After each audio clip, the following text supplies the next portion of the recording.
To all, please subscribe the channel and press the bell icon for more video updates. And today is 7th May of 2020 and it's a Thursday. So let's start the analysis of the paper, The Hindu.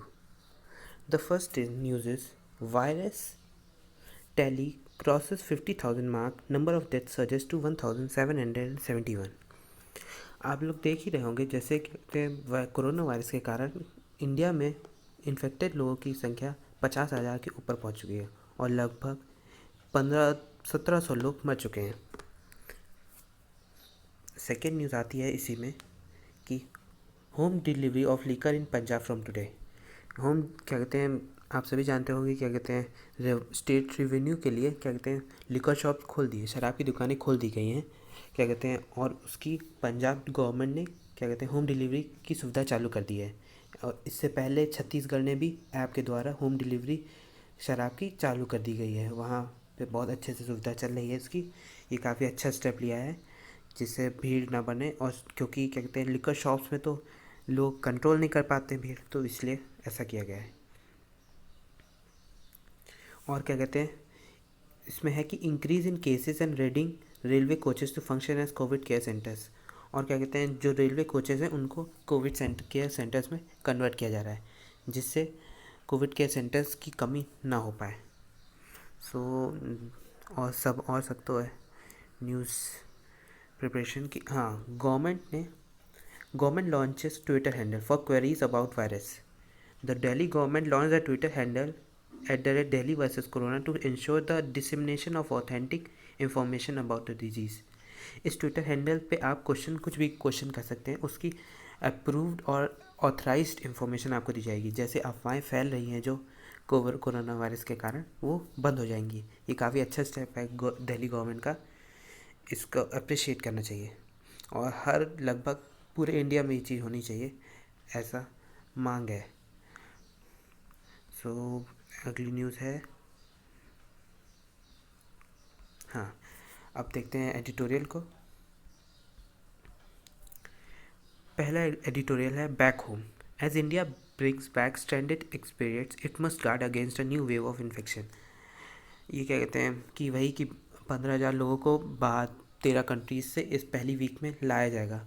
आज से 7 से चालू होना था, May 7 से May 14 तक क्या कहते हैं बाहर के देशों से लाना है 13 कंट्रीज से। और इस मिशन को नाम दिया गया है Vande Bharat mission by the external affairs ministry.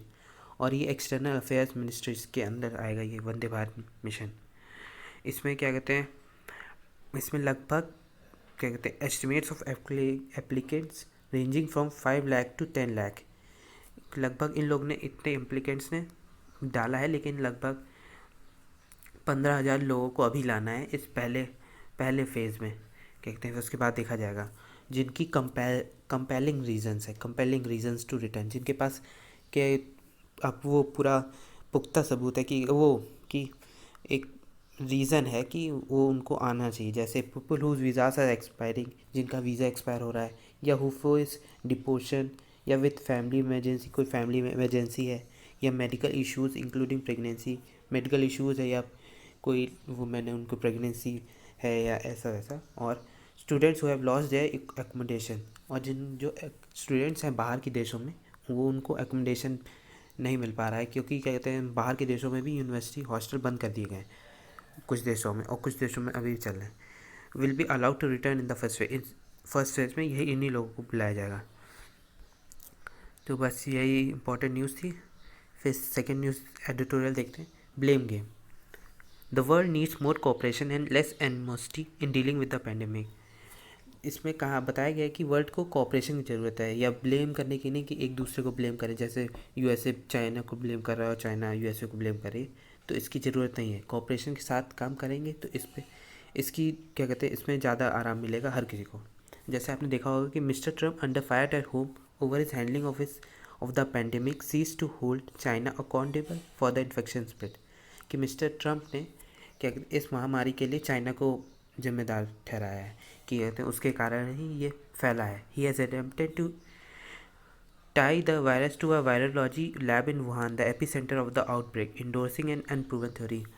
उसने ये भी कहा है कि क्या कहते हैं, वुहान में ही ये वायरस का जन्म हुआ है और चाइना के लोगों ने किया है, जहाँ पे ये इसका एपी सेंटर था, जहाँ से ये इसका आउटब्रेक हुआ था वहाँ पे। लेकिन ये अनप्रूवन है, इसका कोई प्रूफ नहीं है। President fund so far seek compensation threatening to impose more tariffs on China. उन्होंने क्या कहते हैं, मोर ट्रैफिक चाइना पे भी डालने की डराया है चाइना को। फिर Huawei's global bid to roll out 5G technology had impacted the 4 decades long partnership. उसने क्या कहते हैं, हुआई की 5G टेक्नोलॉजी को भी क्या कहते हैं वहाँ क्या कहते हैं रोक दिया है। Mister Trump halted funding for the wealth health organisation last month. China stepped in China stepped in with an additional $30 million grant. Mister Trump ने क्या कहते हैं WHO की क्या कहते हैं जो उसकी फंडिंग थी उसको रोक दिया है लास्ट मंथ, और क्या कहते हैं, और उसी में चाइना ने $30 मिलियन और क्या कहते हैं ग्रांट दिया है। If the goals are to defeat the virus, save lives and rebuild economies and society, those can be achieve only through global cooperation. कि अगर हमारा गोल है कि इस वायरस को रोका जाए, इस वायरस को हराया जाए, तो ये सिर्फ तभी हो सकता है, और लोगों को बचाया जाए और इकोनॉमिक बिल्ड की जाए, तो ये तभी हो सकता है कि जब हम कोऑपरेशन के साथ काम करें, या ना कि क्या कहते हैं एक दूसरे को ब्लेम करें। ब्लेम करने से कुछ नहीं होगा जब तक हम लोग कोऑपरेशन के साथ काम नहीं करेंगे। ग्लोबल कोऑपरेशन की बहुत ही ज़्यादा ज़रूरत है इस वक्त। अब देखते हैं एक और दूसरा आर्टिकल, एडिटोरियल देखते हैं आप। ये है editorial, resuscitating multilateralism with India's help. ये लिखा गया है अमिताभ मट्टू और अमृता नार्लिकर के द्वारा। It could lead a coalition to bridge the global deficit of trust with China through a regime of rules. इसमें इन्होंने बताया है the value of multilateralism and the necessity to preserve it. Multilateralism और उसकी बहुत ही ज़रूरत है मल्टीलेटरलिज्म को प्रिजर्व करने की। क्या कहते हैं, to reduce the further spread of the virus, to develop effective medical treatment, and to curtail the worst effect of the inevitable recession that is already in the offing, cooperation among nations will be necessary। क्या कहते हैं, इस spread को रोकने के लिए corona virus की क्या कहते हैं ग्लोबल कोऑपरेशन बहुत ही ज़्यादा ज़रूरत है। क्या कहते हैं यही तभी फ़ायदा हो सकता है। Multilateralism is possibly at its weakest today when the cooperation need for its time dire than ever before. इस वक्त मल्टीलेटरलिज्म की बहुत ही ज़्यादा ज़रूरत है। मल्टीलेटरलिज्म क्या होता है देखते हैं इसी आज एडिटोरियल में ही। Multilateralism an initiative launch by Germany and France. इसमें बताया गया है ये होता है कि working together with a group of countries from the developed and developing countries would further amplify the क्या कहते हैं एक कंट्री की वॉइस ऑफ एम्पलीफाई करेगा। कि उसका मल्टीलेटरलिज्म का मतलब होता है कि कई कंट्री को एक साथ काम करना, डेवलप्ड या डेवलपिंग कंट्री दोनों को मिल के काम करना पड़ेगा, तभी क्या कहते हैं कई चीज़ों में सहायता मिलेगी। इंडिया में भी uniquely position to help rescue multilateralism. क्या कहते हैं इंडिया इसमें काफ़ी अच्छी पोजीशन में इस मल्टीलेटरलिज्म को रेस्यूलेट करने में। तो क्या कहते हैं USA कर नहीं सकता क्योंकि वहाँ पे नवंबर में प्रेसिडेंशियल इलेक्शन है। तो the paralysis all 3 functions of the world trade organisation, negotiation, dispute settlement, and transparency was one sign of that deep-rooted malaise, the severely dented credibility of the World Health Organization। देखिए तीनों function world trade organisation, चलो पहले देखते हैं कि world trade organisation होता क्या है।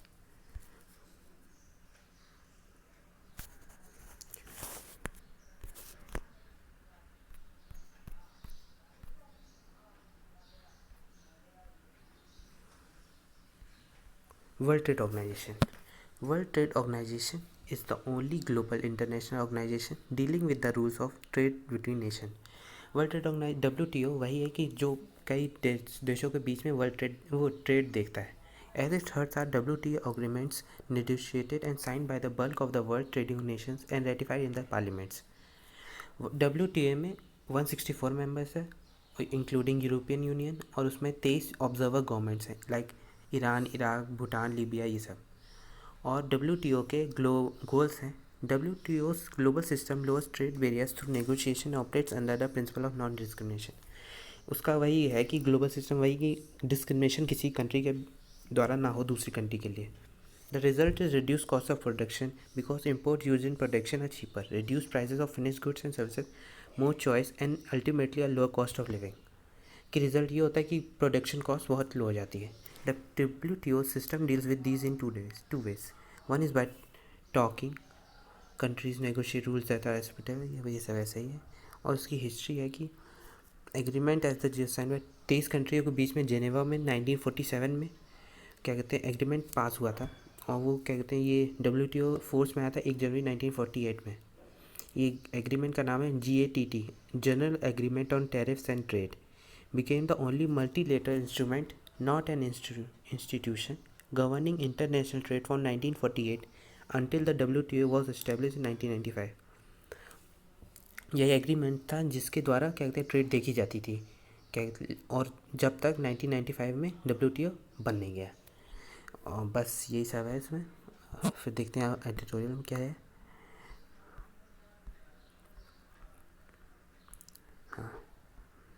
रिफॉर्मिंग मल्टीलेटरिज्म, कि कैसे मल्टीलेटरिज्म को रिफॉर्म करें. पहला रीज़न है first of course is the need of reassurance and policies that reflect a renew commitment to the region different और मल्टी, कि हमें क्या कहते हैं पॉलिसीज़ और रेस्योरेंस करना चाहिए जिससे मल्टीलिज्म को बढ़ावा मिले. इंश्योरिंग ग्लोबल स्टेबिलिटी, जिससे क्या कहते हैं ग्लोबल स्टेबिलिटी आए और पीस और प्रॉस्पेरिटी रहे. सेकेंड है urgent need for some strategic decoupling, कि कोई अर्जेंट नीड है बहुत ज़्यादा क्या कहते हैं किसी स्ट्रेटेजिक डिकपलिंग की. थर्ड रीज़न है a multilateralism that recognises the need for decoupling with nested closer cooperation with some and distancing from others, कि इसमें वो भी मल्टीलेटरिज्म में वो भी ज़रूरत है कि कुछ कंट्रियों के साथ कहते हैं मेल बढ़ाया जाए और कुछ को कहते हैं कुछ से दूर नहीं बनाया जाए. A role for India. The current crisis in multilateralism could be remarked an opportunity for India, a country whose pluralism, democracy and liberalism. यही सब है इसमें. फिर मल्टीलिज्म के बारे में तो पढ़ लिया था. चाइना में recover faster than economically and its military might remains intact. Its image as reliable partner है suffer huge. Neither aid diplomacy not unleashing. बस ये सब है एडिटोरियल में, बस इतना ही था. हाँ, और war like state and bond to the rescue. इसमें वही बताया गया कि in the budget before the pandemic in India, कि कहते हैं जो बजट कहते हैं बजट माना गया था कि इस पेंडेमिक का होगा इंडिया में, वो 7.96 लाख करोड़ था, जो बढ़ भी सकता है क्योंकि बहुत ज़्यादा लोग इफेक्ट हो रहे हैं. With the pandemic show over the economy a console bond issues is more compelling solution for the government. इसमें वह बॉन्ड के बारे में बताया गया है. लिखा गया है रंगराजन मोहन और कुमार मंगलम. रंगराजन मोहन और कुमार मंगलम का नाम है. Eco from the past. Politicians and epidemiologists across the world have used the word war to describe the situation the world is currently in. Politicians ने और epidemiologists ने इसको माना है कि जो इस कंडीशन में हम लोग इस वक्त हैं उसको एक वर्ल्ड वॉर है, उसको वॉर नाम दिया गया है. 2014 में जब ब्रिटिश गवर्नमेंट ने क्या कहते हैं 10% अपना फर्स्ट वॉर के समय जो बॉन्ड किया था उसको डेबिट कर दिया है. 10% बॉन्ड डेबिट किया है. The bond which paid out an interest of 5%, जो 5% इंटरेस्ट पे थे, were issued in 1970 as the government sought to raise more monies to finance the ongoing cost of the world. उस वक्त 1917 में क्या कहते हैं ब्रिटिश गवर्नमेंट ने वो बॉन्ड बनवाए थे 1916 में 5% इंटरेस्ट के साथ, कहते हैं जिससे उन्हें फाइनेंशियली कोई दिक्कत ना आए फर्स्ट वर्ल्ड वॉर के समय. उसमें उन्होंने कहा था if you can not fight you can help your country by investing all you can in 5% exchequer bonds. Unlike the soldiers, the investor risks no risk. क्या कहते हैं कि ये तो सभी जानते हैं कि सोल्जर्स हमेशा रिस्क में होते हैं, और इसमें यही बताया गया था कि क्या कहते हैं कि जो लड़ नहीं सकते वर्ल्ड वॉर में वो क्या कहते हैं इन्वेस्ट करके सहायता कर सकते हैं, कि वो 5% इंटरेस्ट के साथ अपना बॉन्ड बनवा लें जो 100 साल बाद क्या कहते हैं डेबिट हो सकता है. Prime Minister had made a similar call to every citizen of our country to invest in them instead of making donations to pay cares, as the Prime Minister's Citizen Assistance and Relief in Emergency Situation Fund. कि ऐसा इसमें कहा गया है कि कहते हैं prime minister को कहते हैं जैसे वो कह रहे हैं कि PM केयर्स फंड में डोनेट करें, इससे अच्छा उन्हें ऐसे ही कोई बॉन्ड करना चाहिए जिससे कहते हैं उन्हें फाइनेंशियली प्रॉब्लम ना आए. नहीं तो इस डोनेशन क्या कहते हैं, डोनेशन का भी हो सकता है। United kingdom our own by small investor with over 70% holding less than $1,000। कहते हैं यूके में लगभग 70% स्मॉल इन्वेस्टर्स हैं जो लगभग क्या कहते हैं €1,000 से कमी क्या कहते हैं उसमें क्या कहते हैं लगा रखे हैं पैसा, छोटे छोटे इन्वेस्टर हैं। तो बस इस ट्यूटोरियल में यही दिया गया है। So thank you for the today. So thank you very much.